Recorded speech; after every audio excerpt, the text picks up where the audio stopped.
నేను కూడా అధికారం లోబడిన వాడను. నా చేతి క్రింద సైనికులున్నారు.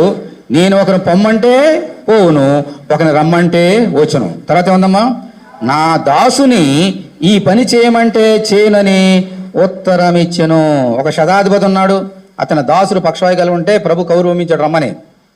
వస్తానన్నాడు. ప్రభు మా ఇంటికి రావద్దు, నువ్వు రావడానికి నేను అర్హుడు కాదు, నీ పాదం మా ఇంట్లో మోపడానికి నేను అపవిత్రుడు, నీ మోపవద్దు, నేను అధికారం లోబడ్డా, నువ్వు అధికారం లోబడ్డావు కాబట్టి మాట మాత్రం సెలవేమో, ఓ పక్షవాయు పో అని సెలవుగానే పోతుంది. ఎందుకంటే నేను కూడా అధికారం లోబడిన వాడు అని చెబుతూ ఏమన్నాడంటే, నాకు చాలా మంది దాసులు ఉన్నారు, నాకు సరే శతాధిపతి 100 మంది ఉంటారు, 100 మంది. ఈ 100 మందిలో ఎవరు నేను పిలిచినా ఇలా రమ్మంటే వస్తాడు, అలా పొమ్మంటే పోతాడు, కూర్చోమంటే కూర్చుంటాడు.